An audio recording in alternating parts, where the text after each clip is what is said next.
I'd like to call the meeting to order. Please stand for a pledge of allegiance.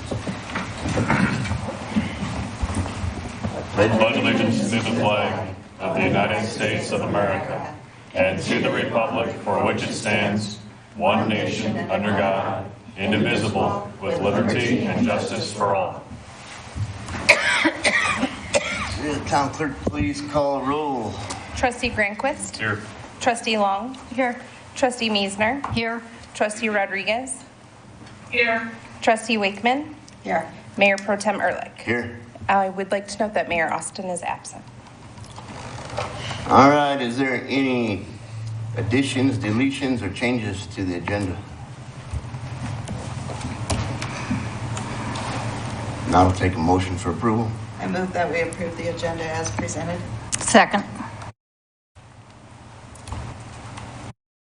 Call for vote, please.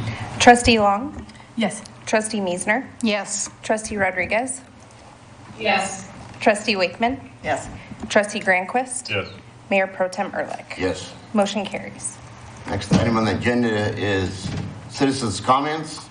Citizens' comments are for those who would like to approach the board on items that are not on the agenda. We have a 3-minute time limit. Please come to the podium, state your name and address. Sure.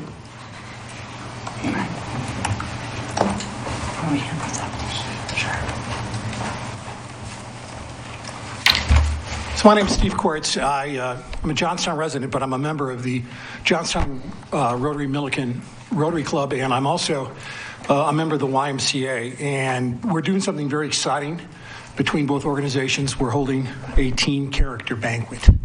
It's going to happen March 10th, and we want to honor 20 teens from the Johnstown Milliken School District, or kids that live within the Johnstown School Milliken District.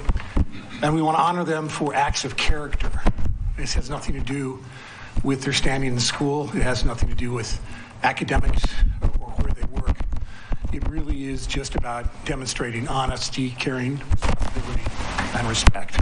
And we're looking for both the town of Johnstown and Milliken to support us in a couple of ways. One, we'd love to have a nomination form available in Town Hall so that people can pick up the nomination forms and get them in. This banquet and the teens we honor are going to be as good as the number of nominations we get. We're hoping to get somewhere between 50 and 70 nominations. We have 3 judges picked out that will look at redacted nomination forms so that we won't be able to tell their age. Hopefully we won't be able to tell anything about them other than maybe their male or female.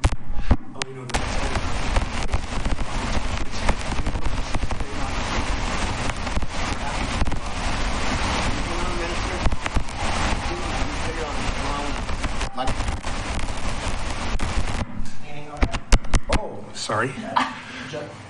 Okay. That's what I'm doing. I always thought if my hands were free, I was in real trouble. And we'll just do this and hope they stay behind my back so I don't knock anything over. So it is for children in grades 6 through 12. And again, it's all about honoring kids for character.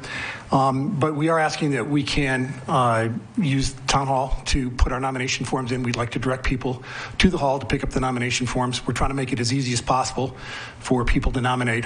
But part of this banquet, and to honor those 20 kids, we want to have 20 sponsors. We want to have somebody at each table that's going to help honor that character or teen that we're honoring for character. It could be a business, but we're looking for somebody that's actually going to, sponsor that child. And so what I'd like to do tonight is put forth I know you may not vote on it tonight, but we'd love the town to support a table at this event to the tune of $1,000. We're also asking Johnstown to do the same thing. I've been chasing Mayor Gary for a while. He's been out of town, but I'm hoping to meet with him later this week, and we're hoping to get the same $1,000 out of that town. And we're also getting money from the school district. They're supplying their catering service in the school, and those students will be making the meals for everybody that attends that banquet, and it's going to be on the school board's nickel. To that end, we are also going to use some of our proceeds to go back and sponsor these kids for an event that's going on down in Florida that they're going to go to help them. And so we want to return some dollars to them to help that program. But in 3 minutes, that's all I can tell you. I've presented the nomination form. You can kind of see what we're looking for on the front and back. And if you've got any questions, I'd be happy to answer them. And we'd be thrilled to have the town involved in our program. Okay, thank you. Does the board have any questions? May I ask something? Go ahead, Nicole. By chance, have you approached the library to put the forms at the library as well? We Not at Milliken? We have, and we'll be putting them at the library. We want to do this in December, so they're going out to the library. We're also looking at having them available to school district. The YMCA has been great at providing us the kind of tech support we need to carry this on. They've created a web page, and we can do this so people can go right to our web page and they can fill it out electronically. We're also hoping to have it at schools. And including the charter schools. And we also want to make it available at a few businesses like Hayes. Perfect, thank you. You're welcome. Any other questions? Okay. Thank you for your time. Thank you so much. I appreciate your consideration.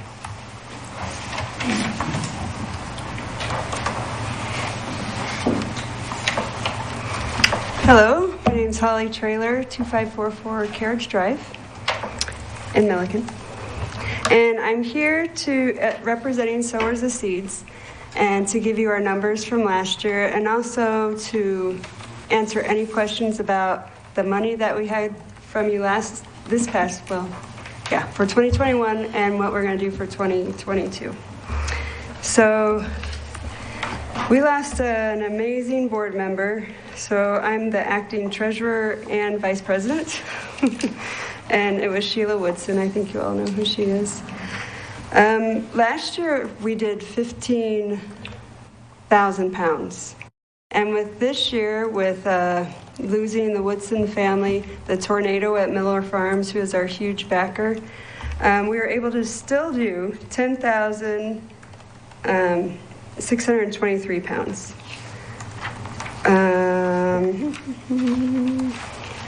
I can tell you some of our goals, or I could just have you start asking questions. Goals? Okay, start with goals. We would like to partner up more with Delca, with High Plains. She talked to me probably 2 months ago, and she wants to do more. They had a whole garden that we provided for them, and they were able to donate to the Milliken Food Pantry from it. We'd also like to we didn't get to do our canned food drives this year because we were short-staffed, but we would like to do 1 or 2 this year, and it would go to probably Milliken, it will go to Milliken Food Pantry. Let's see. We did have some Mickle kids help us this summer, and we'd like to have more sent to us, if that's possible. We still would like to keep this between Milliken and Johnstown. Like, we want to bring more, but still keep it close to home, is what we're trying to say. And, any questions so far? Yes. Do you request funds from Johnstown City Council also? We're going to. I'm in the process talking to Mitzi. I just have to get our W-9 in because they request a few more things.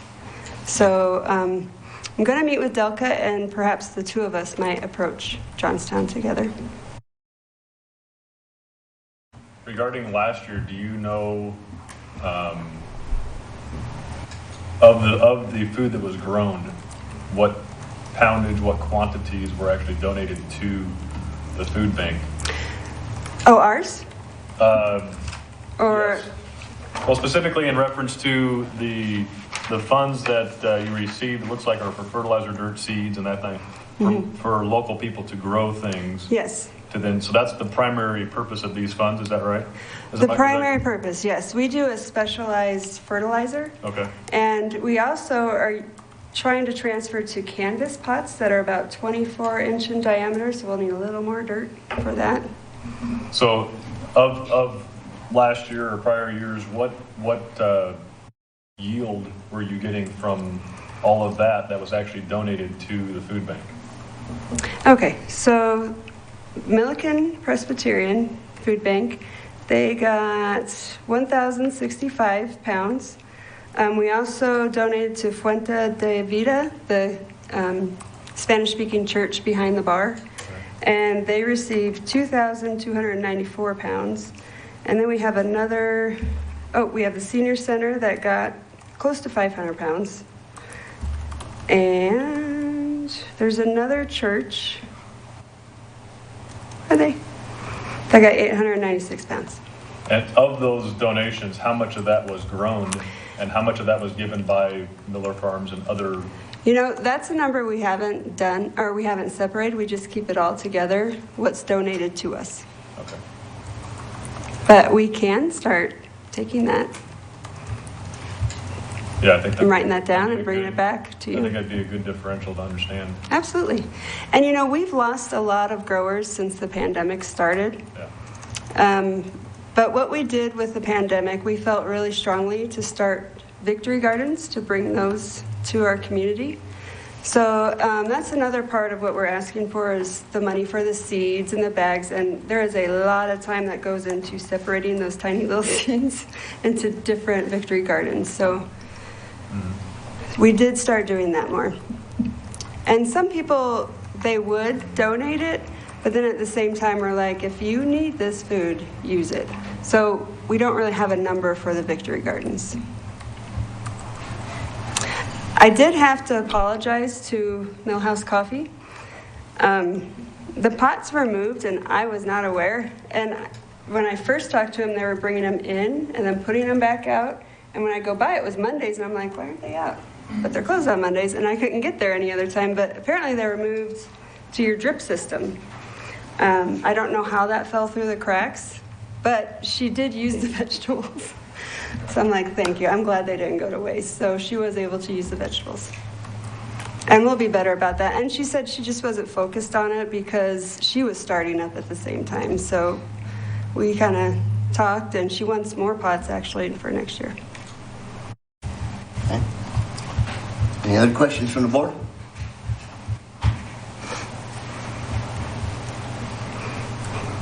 Okay. Thank you. Okay, thank you.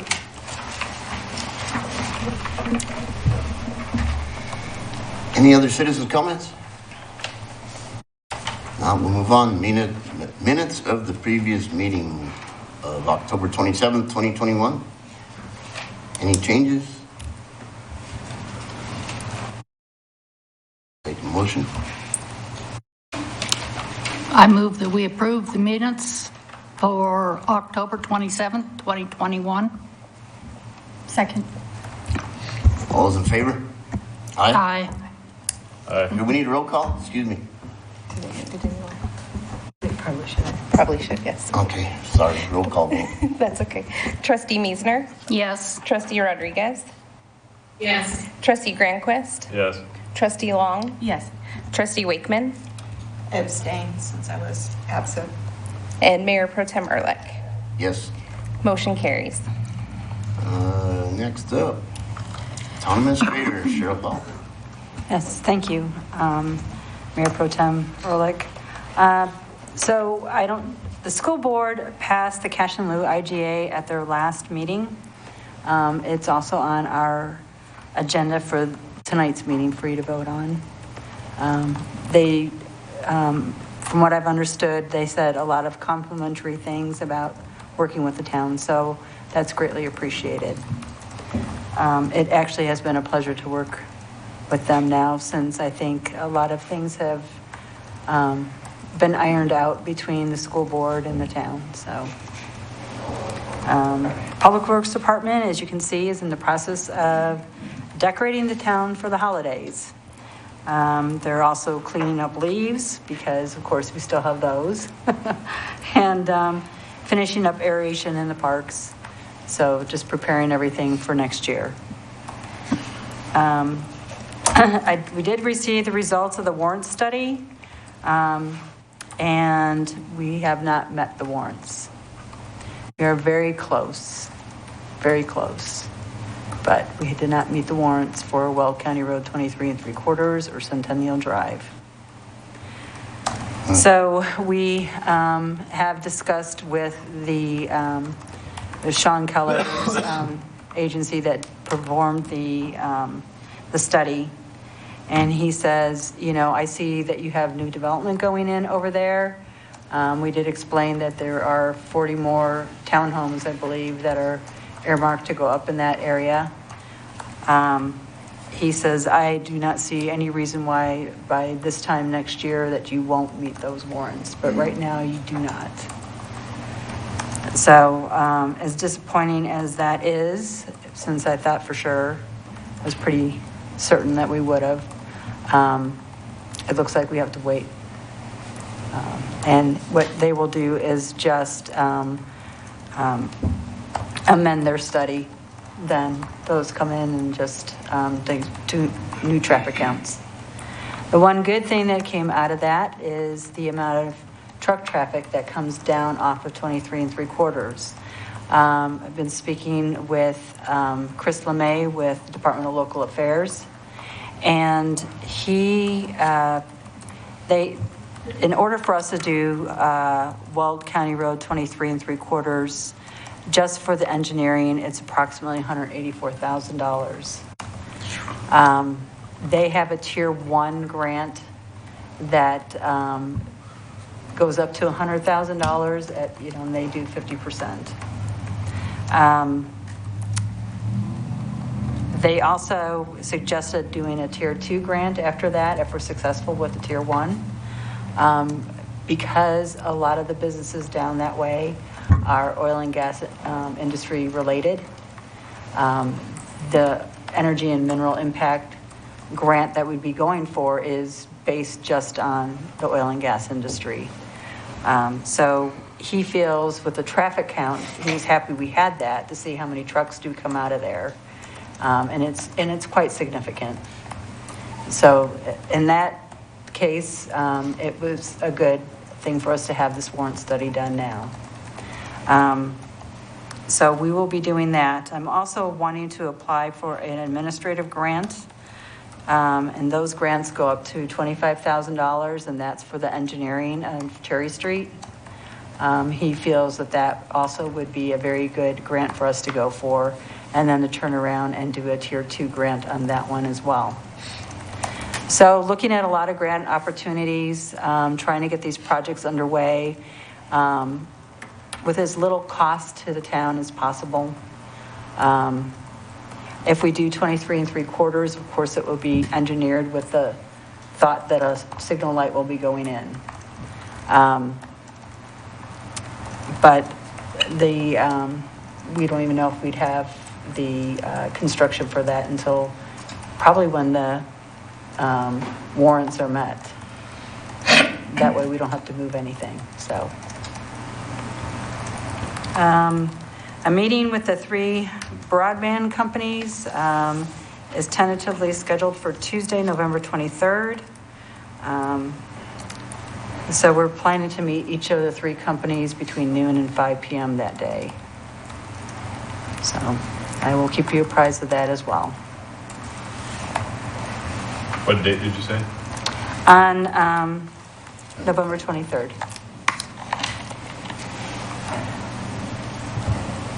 So trying to get the 4 municipalities and the 3 companies lined up at the same day. Any questions? No? Nicole, any Oh. questions? Yes, I did. No, And I guess I forgot to mention the biggest thing. We did opt out of Senate Bill 152 so we can keep going on this broadband thing. That's good news. Yeah. So, Okay. I have a question. Go ahead, Lynn. Was the Milliken the only one that had not opted out of that? Out of the ones that I'm working with? Yes. We were the only ones that had not? We were the only ones that had not. Great. So everybody else is on board. Now we're a true player. Good. Good. I wasn't just along for the ride. So, yes, and Windsor did the same thing at this election too. Good. And actually, they're a little further ahead. My understanding is they have possibly a memorandum of understanding with a broadband company right now. So, Okay. Thank you. you're welcome. Moving on, consent agenda. Take a motion for approval. I move we approve the consent agenda with Resolution 21-22, adoption of the 2021 Will County Hazard Mitigation Plan, and B, Resolution 21-23, filing of a diligence application for conditional water rights. Second. Second. Roll call vote, please. Trustee Rodriguez? Yes. Trustee Wakeman? Yes. Trustee Granquist? Yes. Trustee Long? Yes. Trustee Meisner? Yes. Mayor Pro Tem Ehrlich? Yes. Motion carries. Next item is public hearing for the proposed 2022 budget. Time is 6:51 p.m. I will now open the public hearing. Mr. Nickerson. Good evening. I'll just go give a little quick recap, and then I'll let the public speak. The 2022 budget is going to be adopted on December 8th, and that'll be for next year, for January 1st to December 31st. Our total budgeted revenues are $13.18 million, and our budgeted expenditures are $18.75 million in expenditures. These numbers, obviously, after our conversation during our work session, we'll update these numbers between now and when we officially adopt the budget on the 8th. And I can take questions. Any questions from the board?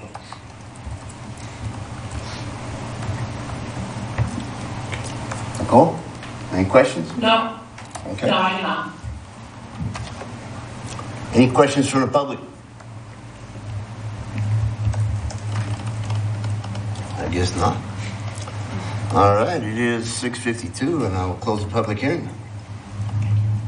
Entertain a motion for acceptance of the proposed budget. There's no motion on this one. No motion? No, sir. Okay. Item B is the intergovernmental agreement with Weld County RE5J School District regarding cash in lieu of. Town Attorney Matt Gould. Yes, thank you, Mayor Pro Tem Ehrlich. This has been before the board before, and I think we were waiting on it to be signed by the school district before we went ahead and acted. So happy to answer any questions. This has been negotiated at some length.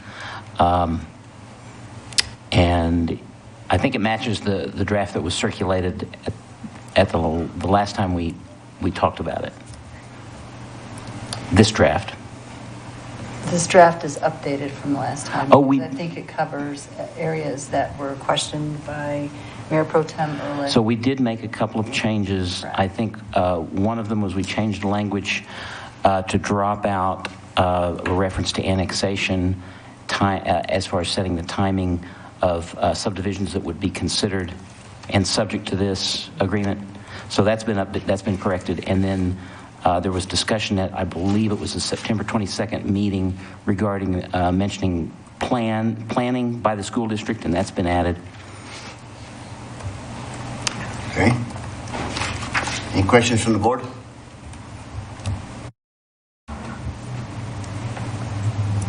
If not, I would entertain a motion.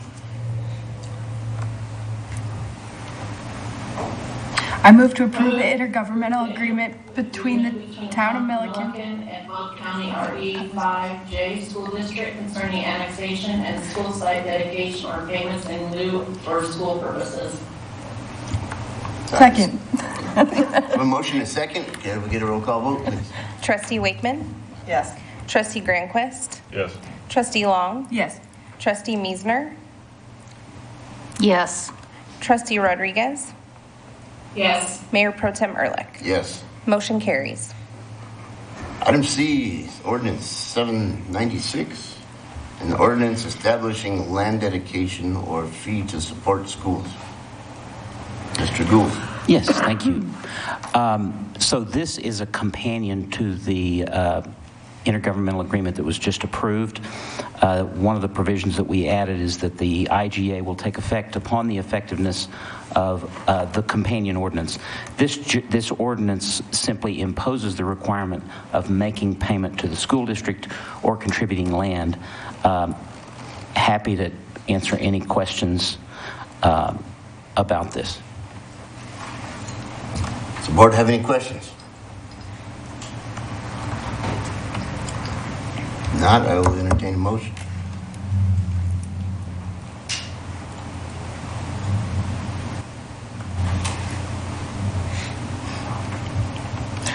I'll go this time.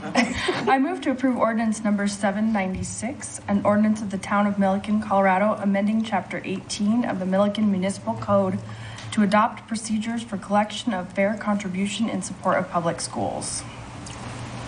Have a second? I have a motion and a second. Roll call, please. Trustee Granquist, Yes. Trustee Long, Yes. Trustee Miesner, Yes. Trustee Rodriguez, Yes. Trustee Wakeman, Yes. Mayor Pro Tem Ehrlich. Yes. Motion carries. Item D, resolution 21-24, a resolution authorizing a mail ballot election. Good evening. Good evening, Mayor Pro Tem and trustees. Tonight, we are asking for your adoption of the resolution to perform a mail ballot in the April 5th, 2022 election. In 2020, the election cost us approximately $27,766. Our proposed budget for 2022, we're asking for $30,800. And the reason we are asking to do this tonight is the company who does our order for us has to place their order by Friday. So because of the lack of being able to get supplies. So they just need to know if we're going to move forward with the mail-in ballot or not this year. I will entertain any questions. Any questions from the board? I don't have a question, but I have a comment. I think it's really ridiculous what these elections are costing us compared to what an election would be, but I don't know that we have the capability of conducting our own elections anymore, and it just seems outrageous. It does, and we do get a better turnout with the mail-in ballot than we do with in person, which is why we suggest it, but Yeah. we definitely agree with the cost. Do we know, sorry, add to that, do we know what percentage of the mail-in ballots actually get returned? I do not, I apologize, but I can I look know it into probably that. fluctuates from year to year depending on, I wasn't at the last election, that's when I broke my foot. right. Yeah. And I broke my leg the one before, so Well, I may break anything next week. this time, That'd be good to do And mail-in. then does the town get reports or audits or anything like that on the, obviously there's mail-in ballots, they all get dropped, they get counted and all that, but is there, what kind of assurance or audit trail do we have of our, the integrity of our system? Sorry, I you want me defer to that to try? Cheryl, yes. Just since this is my So first we collect all the ballots here. And we do hire local election judges, well, in the area, northern Colorado. We have 4. With the mail-in ballot, so signatures have to be verified. The signatures are on the envelope. So 2 people have to verify the signatures with signatures that are given to us by the Secretary of State's office. And generally, there are 2 signatures for us to be able to view. The 3rd person is there for a tiebreaker. If one of the 2 people does not think that's that person's signature, it defers to the 3rd and sometimes the 4th. And if they're not sure, we don't count that ballot. It's as simple as that, because we want to be sure that we are receiving signed ballots by that person. The counting, we do use voting machines. We always order 2 in case one breaks down. So and they're tested prior to. We receive so many sample ballots that we can run through. We mark them ourselves, run them through, and see what the counts come out. So that is all done by the judges.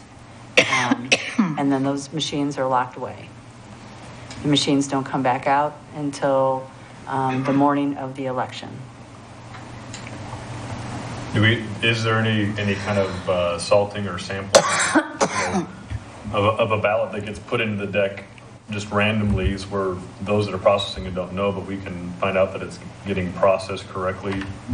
In the past, they've called it salting the list or something like that, but is there...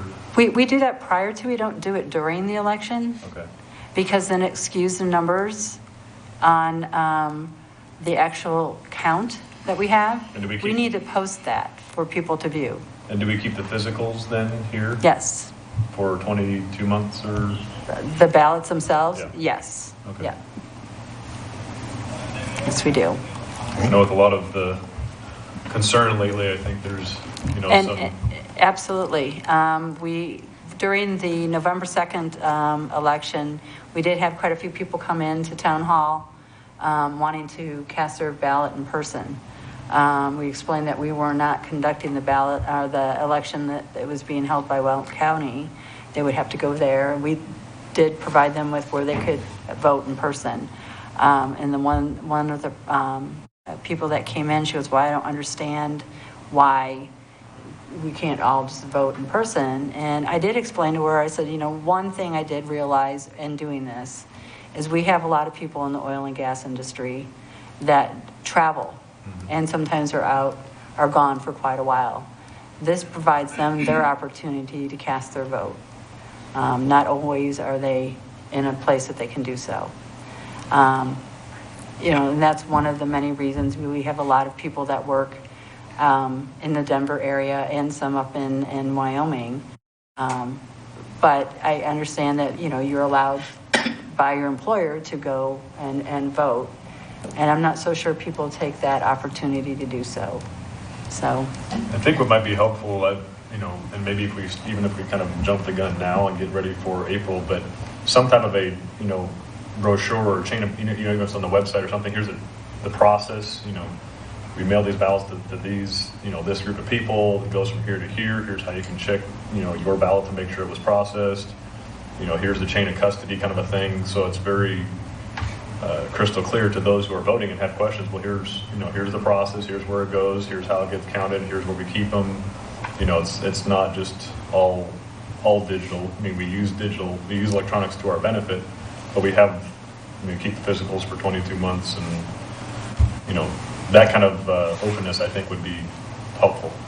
And the judges have in the past too, if somebody brings in their mail-in ballot, they can put their ballot into the machine directly.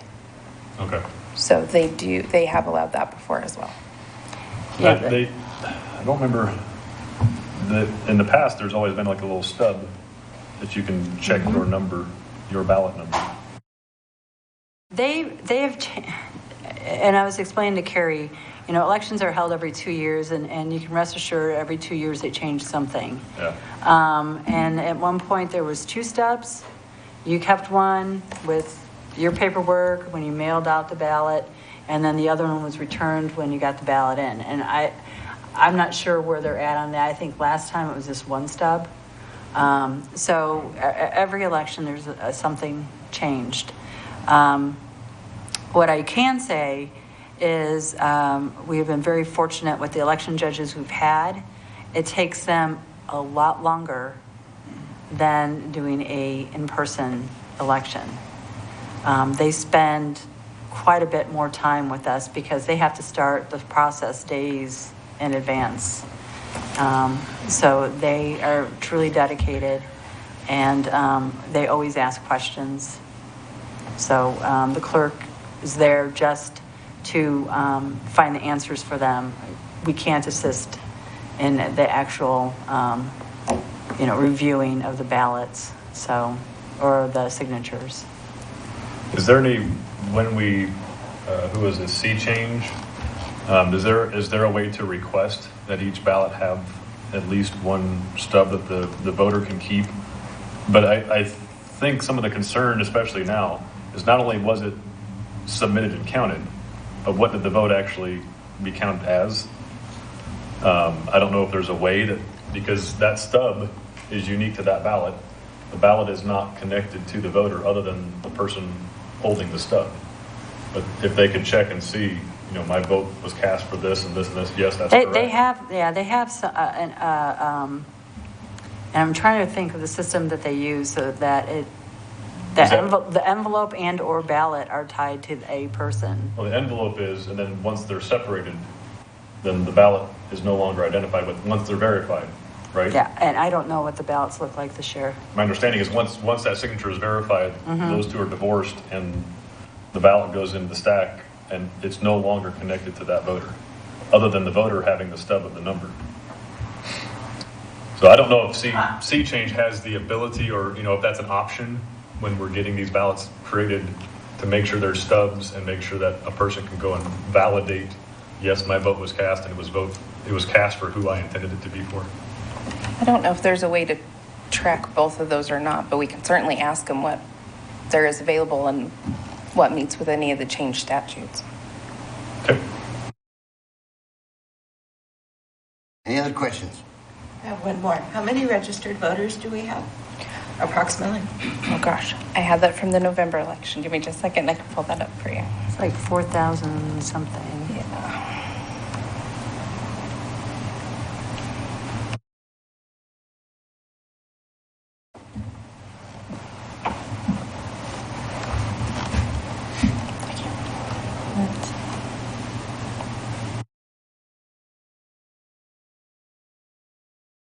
All right, let me just find it.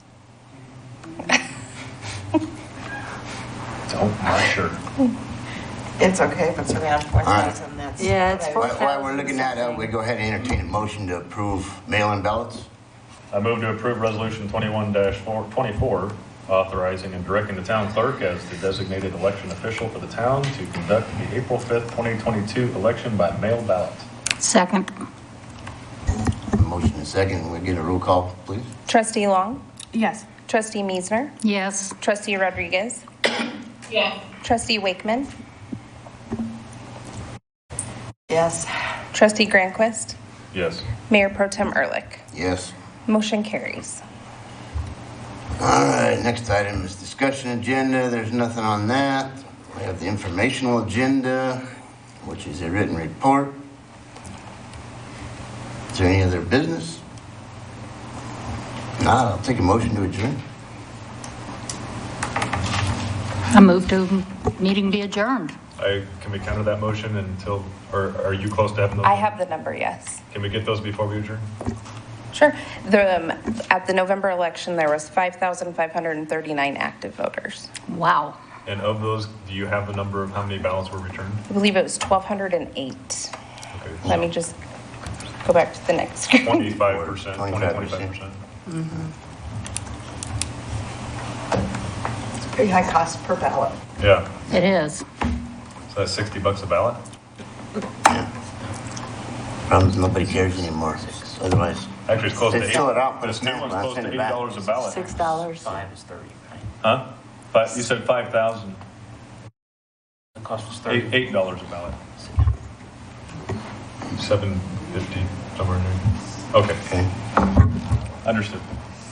Yeah, it was 1297 that had responded to the November election of the 55 Okay. plus. That's sad. I will now second the motion. Thank you. A motion to adjourn. All in favor? Aye. Aye. Meeting adjourned.